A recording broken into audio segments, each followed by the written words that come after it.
하였더라. 할렐루야. 여러분 사랑하고 또 축복합니다. 오늘 금요예배에 나오신 모든 성도님들 위해 하나님의 크신 은혜와 사랑이 넘쳐나기를 주의 이름으로 축복합니다. 에베소서 4장 13절 말씀에 보면은요, 우리가 하나님의 아들에 대해서 믿는 것과 아는 것, 그것이 일치할 때에 우리 신앙이 성장하고 온전하여져서 그리스도의 장성한 분량에까지 이를 수 있다라고 말씀하고 있습니다. 그러니까 하나님의 아들, 즉 예수님에 대해서 바로 알아가는 것, 이것이 매우 중요하다라고 할 수 있죠. 아는 것과 믿는 것이 일치될 때 우리가 성장한다라고 말씀하는데, 여러분 아는 것이 먼저입니까? 믿는 것이 먼저입니까? 네, 닭이 먼저입니까? 예. 아는 것이 먼저입니까? 믿는 것이 먼저입니까? 예. 둘 다 먼저 해도 좋습니다. 물론 믿는 것을 통해서 우리가 새로운 알을 배워갈 수 있습니다. 그러나 믿기 전에 알아야 믿을 수 있죠. 무엇인가 내용을 알아야 그것을 믿을 수 있습니다. 근데 신앙이라는 것은 신비여서요, 믿음 이후에 또 새롭게 알게 되는 것들이 분명히 있습니다. 그래서 이것이 계속 선순환되는 것이죠. 중요한 것은 무엇이냐면 바로 아는 것입니다. 정확하게 아는 것입니다. 그게 사실 너무나도 중요합니다.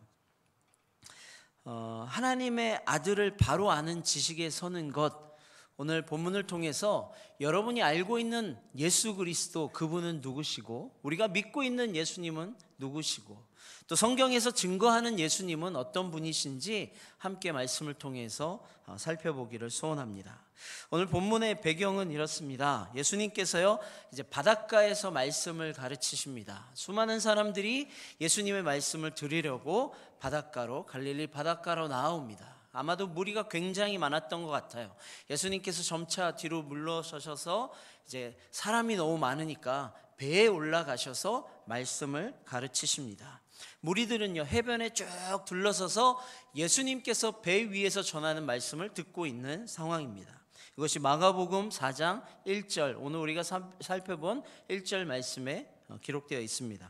예수께서 다시 바닷가에서 가르치시니 큰 무리가 모여들거늘 예수께서 바다에 떠있는 배에 올라 앉으시고 온 무리는 바닷가 육지에 있더라. 여러분 장면 한번 상상해 보십시오. 수많은 무리들이 예수님의 말씀을 듣기 위해서 나왔습니다. 예수님이 배 위에 올라가셔서 복음을 전파하시는 거예요. 특별히 마가복음 4장 내용에 보면 네 가지 비유를 들어서 예수님께서 하나님 나라에 대해서 설명해 주시고 또 그 뜻을 풀이해 주시는 것을 우리가 살펴볼 수 있습니다. 하루 종일 이렇게 사역하신 예수님께서 이제 해가 지는 저녁 때쯤 되어서 제자들에게 한 가지 명령을 전달하시는데요, 이제 강 건너편에 우리가 좀 가자라고 말씀하시는 거죠. 오늘 35절의 그 내용입니다. 그날 저물 때에 제자들에게 이르시되 우리가 저편으로 건너가자 하시니 라고 말씀하십니다. 예수님께서 지금 말씀을 하루 종일 전하신 곳은 이 갈릴리 바다의 서쪽입니다. 가버나움이라는 곳이고요. 그리고 예수님께서 가기를 원하시는 곳은 강 건너편 동쪽에서 좀 아래에 있는 거라사라는 지역입니다. 5장 6장으로 넘어가서 예수님께서 그곳에 가셔서 복음을 증거하시는 내용을 우리가 확인할 수 있습니다. 어쨌든 예수님께서 강 건너편으로 가자라고 말씀하시는데, 강 건너편으로 가기 원하시는 그 예수님의 의도가 있으실 것 같아요. 왜일까요? 아마 두 가지 정도 추측해 볼 수 있는데요. 첫 번째는 예수님도 좀 쉬기 원하셨던 것 같아요. 하루 종일 말씀을 가르치시나 피곤하십니다. 예수님이 하나님의 아들이시지만 온전한 육신을 가지고 있기 때문에 예수님도 피곤하셨죠.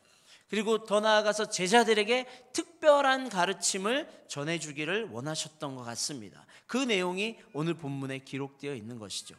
더 나아가서 확대해 보면 아마도 이 거라사 지역은 이방 땅인데요, 이방 지역에 나아가서도 예수 그리스도의 복음을 증거하기를 원하셨던 것으로 우리가 짐작할 수 있습니다.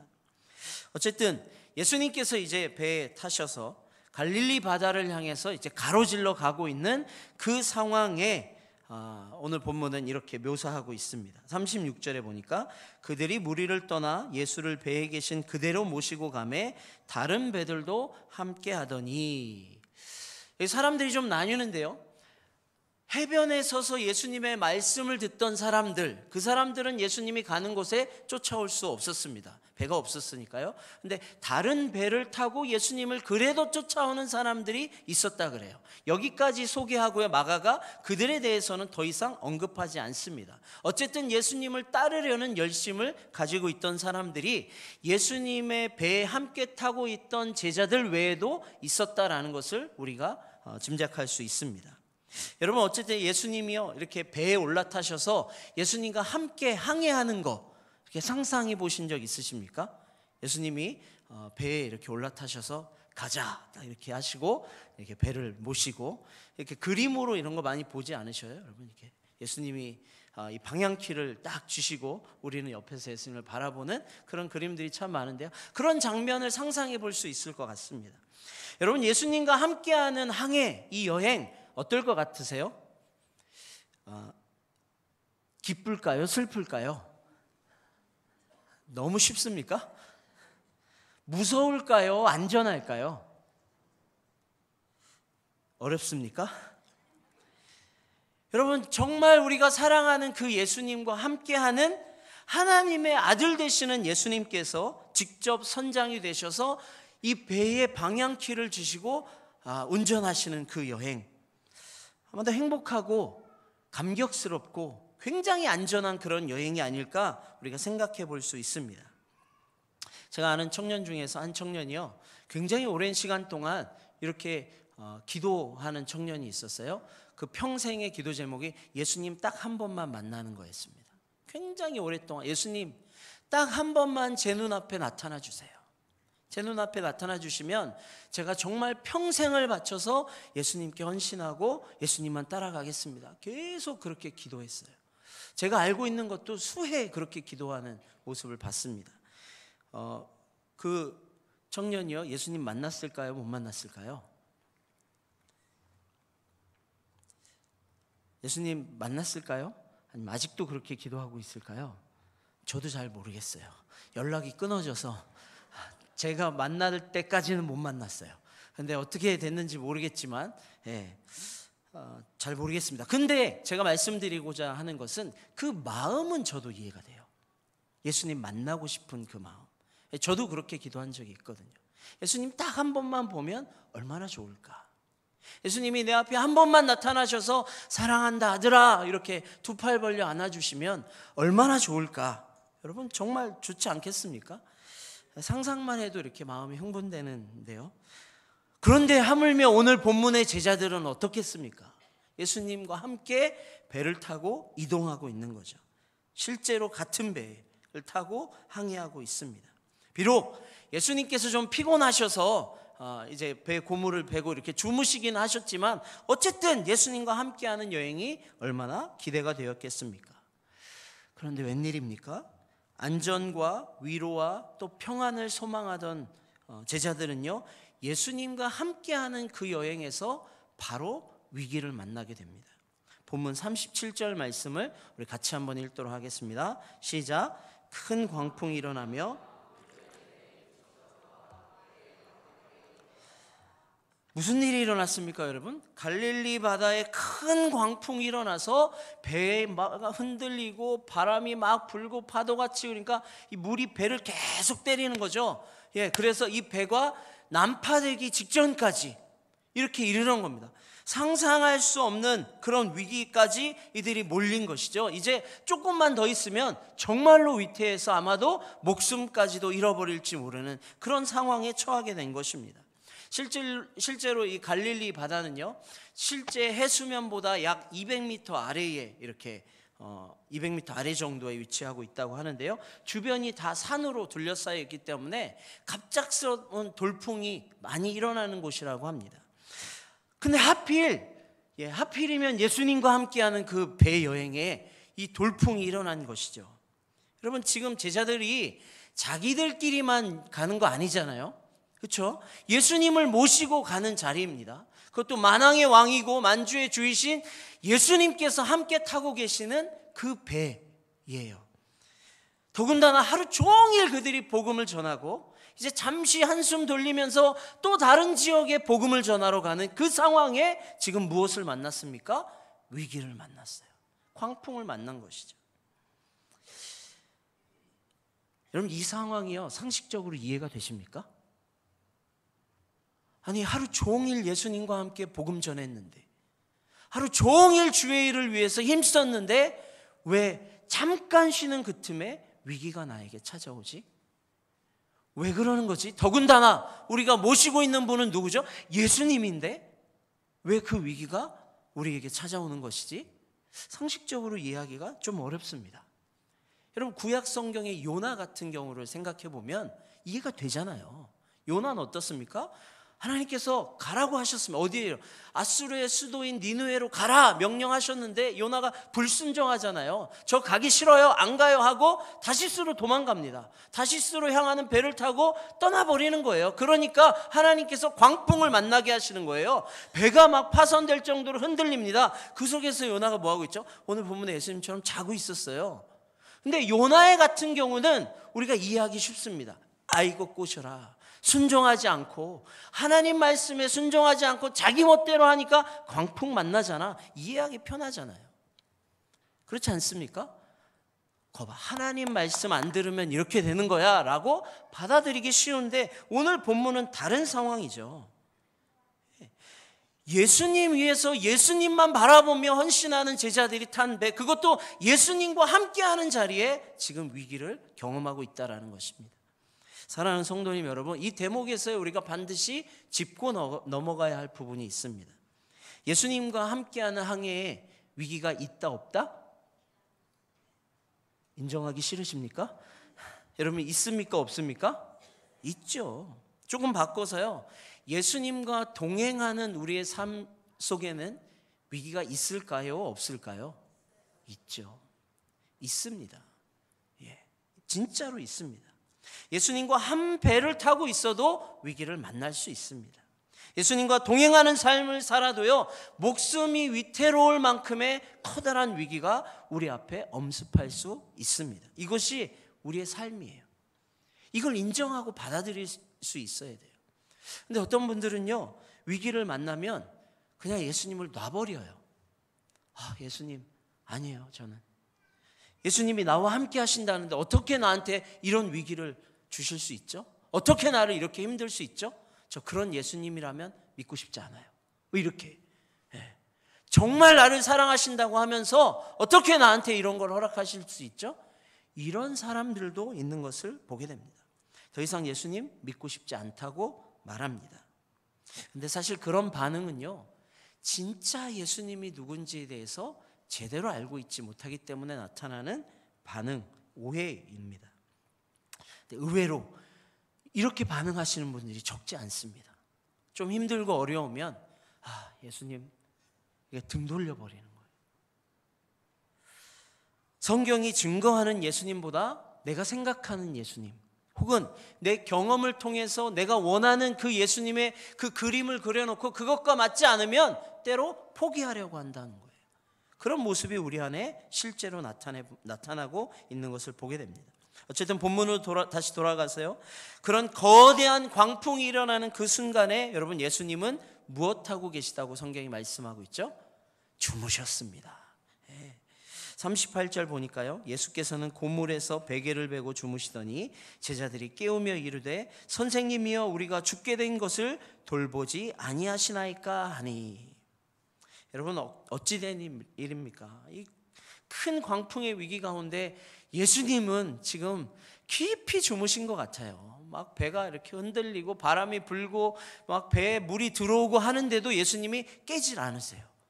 제자들이 깨울 때까지 예수님! 예수님! 오늘 본문에는요, 예수님 이렇게 부르지도 않아요. 보통 다른 본문에 주님 이렇게 부르거든요. 오늘 본문에는 마가가 뭐라고 기록하고 있습니까? 선생이요, 이렇게. 선생님이요, 이렇게 기록하고 있어요. 선생님 뭐 하시는 거예요? 이렇게 좀 윽박지르듯이. 우리가 다 죽게 되었는데 우리를 돌봐야 되는 거 아닙니까? 이렇게 표현하고 있다라는 거예요. 예수님이 마땅히 해야 할 일을 하고 있지 않는 것으로 표현하고 있다라는 것이죠. 예수님이라면, 주님이라면, 우리가 믿고 따라가는 그분이라면 이런 위기 상황 가운데서 우리를 구해야 될 것 아닙니까? 이렇게 예수님께 마치 가르치고 잔소리처럼 하는 것처럼 윽박지르는 모습으로 기록되고 있습니다. 여러분이 이 모습이 여러분에게 어떻게 다가오시는지 잘 모르겠어요. 말씀을 묵상하는데 제가 이런 생각을 해봤습니다. 이 말씀을 읽으면서 묵상하면서 가장 우리에게 첫 번째 다가오는 마음은 이런 마음 아닐까? 이렇게 생각해 보았습니다. 맞아, 우리도 힘들고 어려울 때가 있었는데 그때 예수님 침묵하시더라. 내 위기 속에서 예수님이 나한테 별 말씀 안 하시는 것 같더라. 문제를 해결해 달라고 기도했는데 마치 예수님은 주무시는 것처럼 내 기도에 응답 안 해주시더라고. 오늘 본문에서처럼 이렇게 생각될 때는 있지 않으십니까? 그럼 직장만 위해서 기도했는데 직장만도 못하고, 승진 위해서 기도했는데 결국 다른 사람 승진해버리고, 좋은 학교 내가 원하는 과에 들어가게 기도해 주세요, 기도하고 하나님 앞에 그렇게 엎드렸는데 결과적으로 나보다 공부 못한 그 친구가 가서 떵떵거리는 거 보게 되고, 여러분 그런 과정 속에서 좋은 배우자 만나게 해주세요 열심히 기도했는데 남들은 다 잘 만나서 가거든요. 근데 나만 여전히 31, 32, 33 뭐 이렇게 계속 되고 있어요.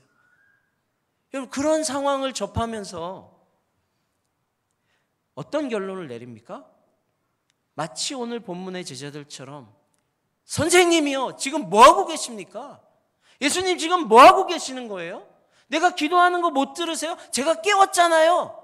이렇게 우리가 받아들일 때는 있지는 않습니까?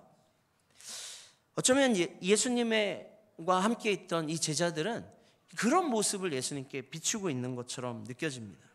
그래서 주무시는 예수님을 막 흔들어서 깨우죠. 윽박을 지릅니다. 선생님, 우리가 죽게 된 것이 보이지 않으십니까? 어떻게 좀 하셔야 될 것 아니에요? 이렇게 소리를 지릅니다. 그러자 예수님께서 그런 제자들의 반응에 그 요청에 반응하십니다. 주무시던 예수님이 일어나셨고요. 39절 40절 말씀에 이렇게 말씀하십니다. 예수께서 깨어 바람을 꾸짖으시며 바다더러 이르시되 잠잠하라 고요하라 하시니 바람이 그치고 아주 잔잔하여지더라. 이에 제자들에게 이르시되 어찌하여 이렇게 무서워하느냐 너희가 어찌 믿음이 없느냐 하시니. 말씀을 묵상하면서 또 한 가지 궁금했습니다. 예수님이 진짜 주무셨을까 하는 거죠. 예수님 배를 타시고 이 풍랑 속에서 진짜 주무셨을까요? 성경은 주무셨다라고 기록하고 있지만 아마도 그렇지 않았을 것 같아요. 실제 기록에 보면 당시 예수님이 계셨던 1세기에 그 사용됐던 배로 추정되는 그 배를 인양한 기록이 있는데요. 한 길이가 8m 정도 되고요. 폭이 한 2.4m 정도 된다고 합니다. 그러니까 그리 크지 않은 배예요. 그 배를 타고 막 광풍이 부는데 그 안에서 잘 수 있는 사람이 몇이나 될까요? 막 흔들어서 깨울 때까지 잘 수 있는 사람이 몇이나 되겠습니까? 아마 거의 없을 거예요. 아무리 피곤해도 그 정도 되면 물이 막 들어오고 그러면 일어나겠죠. 근데 예수님은 지금 주무셨다라고 성경에 기록됩니다. 그렇다면 다분히 의도적으로 예수님이 주무셨겠구나라고 우리가 짐작할 수 있습니다. 왜 그러셨을까요? 예수님이 어쩌면 이렇게 신눈을 이렇게 뜨시고요, 이렇게 바라보고 계셨을지도 몰라요. 왜요? 제자들에게 뭔가 가르쳐 주시기 위해서요. 그것이 무엇일까요, 여러분?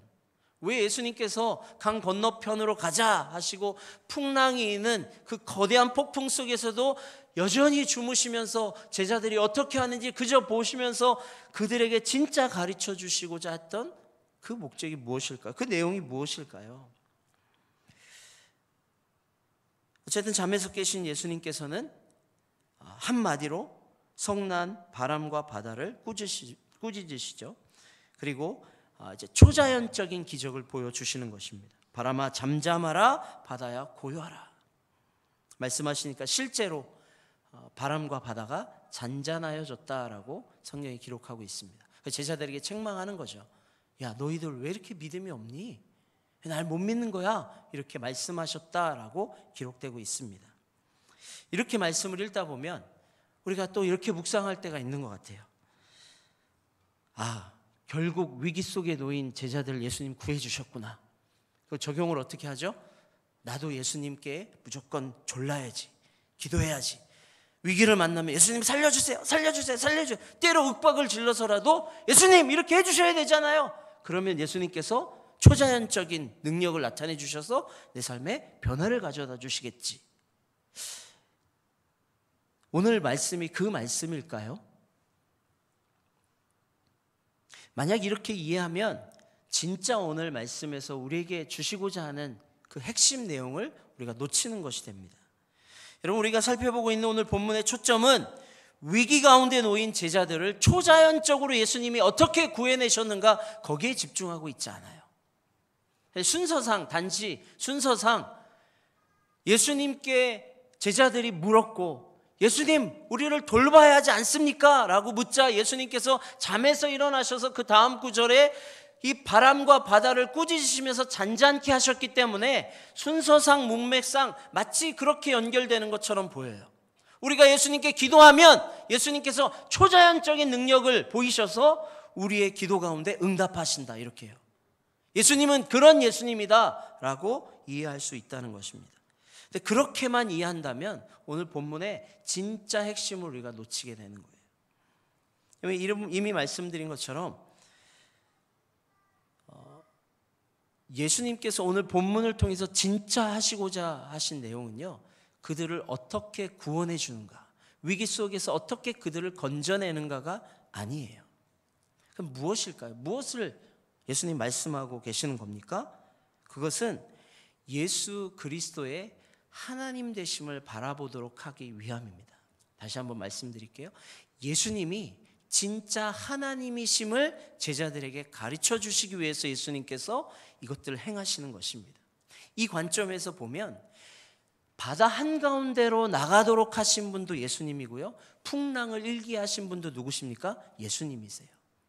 제자들에게 풍랑을 만나도록 하신 분도 예수님이시고, 일부러 주무신 분도 예수님이시고, 그 가운데서 또 건져주신 분도 예수님이세요. 무엇 위해서요? 예수님이 하나님 되심을 보여주시기 위함이에요. 여러분, 이걸 잘 볼 수 있어야 돼요. 구약 성경을 보면 이렇게 종종 폭풍, 풍랑 이런 것은요, 악한 세력, 악한 영향력으로 나타나는 경우들이 종종 있습니다. 시편 107편 28절 이하의 말씀에 보면 시인은 이렇게 노래하고 있습니다. 이에 그들이 그들의 고통 때문에 여호와께 부르짖음에 그가 그들의 고통에서 그들을 인도하여 내시고 광풍을 고요하게 하사 물결도 잔잔하게 하시는도다. 그들이 평온함으로 말미암아 기뻐하는 중에 여호와께서 그들이 바라는 항구로 인도하셨도다 라고 기록하고 있어요. 고통 중에 힘들고 어려워서 주님 도와주세요 라고 하는 그 상황을 뭐라고 묘사하세요? 바다, 광풍 이렇게 표현하고 있는 거예요. 악한 세력들 때문에 힘들고 어려워 있는 그 상황을 지금 광풍이다, 그리고 하나님께서 그들의 기도를 들으셔서 그들을 항구로 인도해 내셨다라고 시편 기자가 노래하고 있다라는 것이죠. 여러분, 예수님께서 사실 배 위에서 주무시는 척 하신 이것은요, 하나님의 신적 권위를 제자들에게 보여주기 위함이라는 것을 우리가 깨달을 수 있어야 돼요. 왜요? 예수님은 하나님이세요. 폭풍을 만드신 분, 바다를 만드신 분이 바로 예수님이세요. 바다가 아무리 막 이렇게 크게 뛰어놀아도요, 예수님이 거기에 전혀 두려워하시는 분이 아니세요. 왜요? 그분이 창조하신 분이시거든요. 그분이 하나님이시거든요. 그러니까 제자들에게 일부러 신적 권위에 대해서 보여주기 위해서 자는 척 하시는 거죠. 제자들은 어떻습니까? 일어나는 현상을 보고 두려워하는 거예요. 마음이 무겁습니다. 어떻게 하면 좋지? 막 두려워 떠는 거예요. 근데 문제의 핵심, 그 문제 자체를 내시는 분이 누구세요? 우리 예수님이시라는 거예요. 이런 경우죠. 한 반에서 시험을 봅니다. 뭐 40명, 50명 시험을 보는데 다들 시험 보기 앞서서 막 긴장하죠. 어떻게 해야 되지? 문제를 잘 풀 수 있을, 공부 별로 안 했는데 어떡하지? 한 사람만 여유로워요. 팔짱 끼고 이렇게. 누구죠? 선생님. 왜요? 시험 문제를 냈잖아요. 전혀 두려워할 이유가 없어요. 예수님이 지금 그 모습 보여주고 계시는 거죠. 이 바다를 누가 만든 줄 아니? 이 풍랑 누가 일게 하는 줄 아니? 이 바람을 누가 불게 하는 줄 아니? 제자들에게 지금 그거를 보여주고 계시는 거예요. 여러분, 우리가 이 예수 그리스도에 대해서 배울 수 있어야 돼요. 왜요? 예수님께서 이것을 통해서 예수님이 하나님 되심을 드러내시는 이유가 무엇입니까? 단지 눈에 드러나는 현상, 그 위기만을 해결해 주시는 분이 예수님이 아니라 진짜 근본적인 문제죠. 악한 구덩이 속에서 허우적거리는 우리의 삶, 벗어날 수 없는 죄의 구성통에서 헤어나올 수 없는 우리의 삶, 마치 우리 교회처럼 이 현세 속에서 교회가 당하는 어려움들이 얼마나 많습니까? 초대교회가 세워진 이후에 계속해서 교회는 공격받고 위기를 받고 계속 어려움 속에 있는데, 그런 삶 속에서도 누가 건져주신다라는 걸 보여주시는 거예요? 예수님이요. 그거 보여주시기 위해서 일부러 예수님께서 이거 지금 준비하셨다라는 것입니다. 여러분, 이걸 바라볼 수 있어야 됩니다. 우리는요, 예수님 앞에 나오면서 계속적으로 어떤 문제를 해결받기를 원합니까? 눈에 가시적으로 보이는 문제예요. 주님, 지금 풍랑이 일었어요. 내 생명이 위급해요. 지금 죽게 생겼어요. 밥줄이 끊어져요. 더 이상 못 살겠어요. 여기에요. 예수님의 초점은 어디에 있습니까? 사실은요, 우리의 영혼이 있는 거예요. 근본적인 우리의 죄의 문제를 해결해 주시는데 예수님의 초점이 있어요. 여러분, 우리가 기도할 때마다 예수님께서 초자연적인 능력으로 나타나셔서 응답해 주시면 얼마나 좋아요. 그럼 좋죠. 더할 나위 없이 좋죠. 기도할 때마다 막 다 나서요. 암이에요, 예수님 고쳐주세요. 그러면 그래 알았어. 딱 고쳐주시고, 예수님 저 이렇게 해주세요. 알았어. 얼마나 좋겠어요. 근데 우리 예수님은 그런 거 하지 않으세요. 죄송합니다.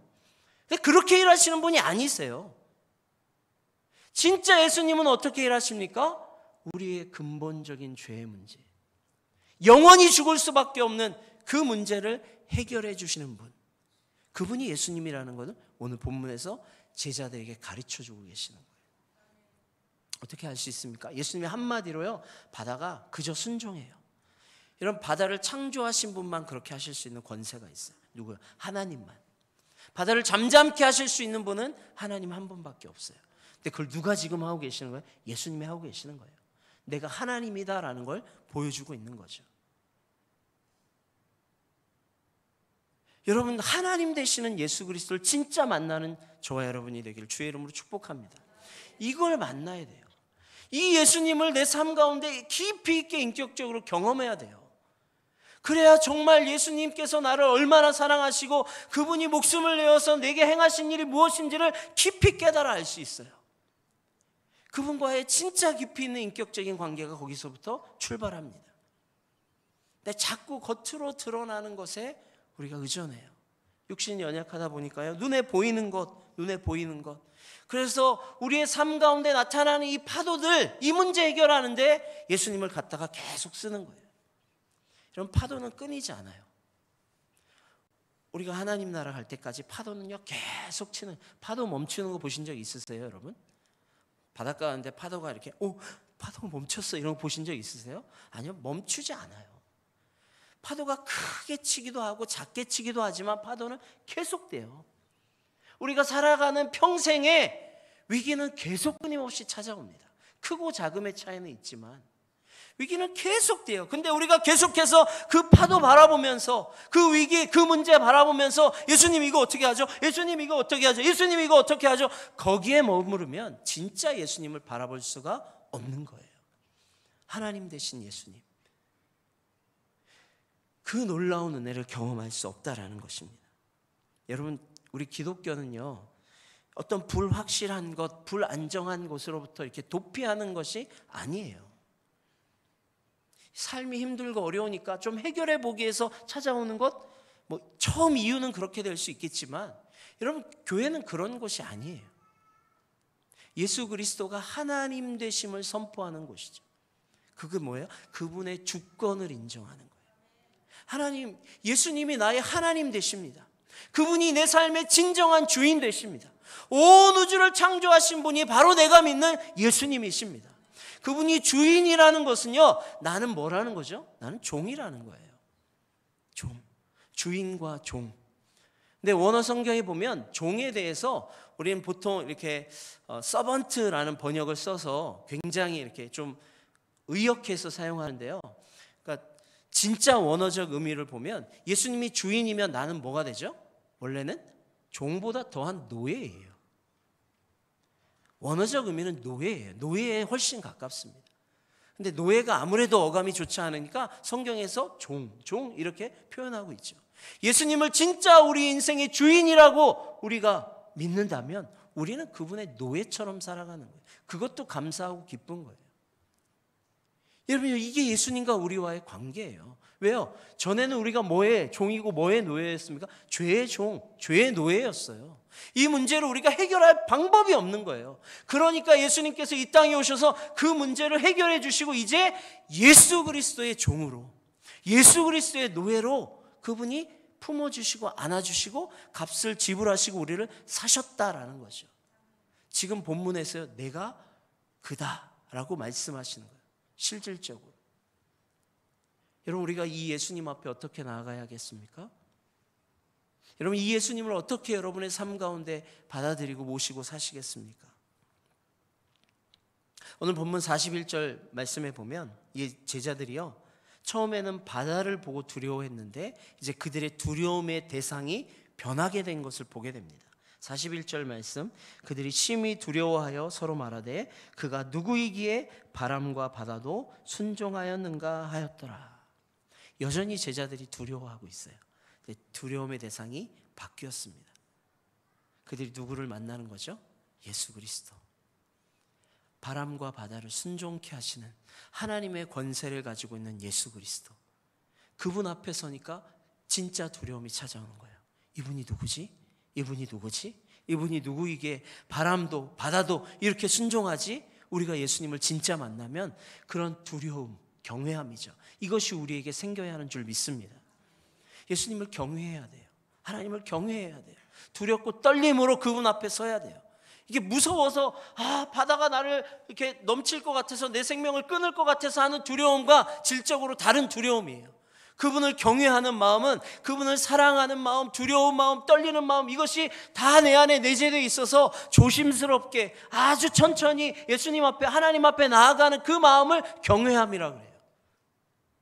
그저 내가 필요에 따라서 예수님을 들어다가 내가 원하는 대로 예수님 이거 해주세요, 이거 해주셔야 되잖아, 이런 게 아니라 내 요구를 예수님께 내어드리는 게 아니라 제가 어떻게 할까요? 라고 납작이 엎드려서 주님 앞에 잠잠히 있는, 그게 경외함이에요.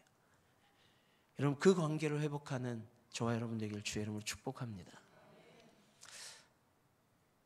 하나님을 경외하는 그 모습이 사라진 것 같아서 너무 안타까워요. 예수님을 경외하는 그 모습이 우리 안에 더 이상 나타나지 않는 것 같아서 굉장히 안타깝습니다. 여러분, 우리가 진정으로 두려워할 대상은 사람도 아니고 환경도 아닙니다. 우리에게 계속적으로 찾아오는 위기도 아니에요. 우리가 정말 두려워하며 경외해야 할 대상은 오직 하나님 한 분밖에 없는 줄 믿습니다.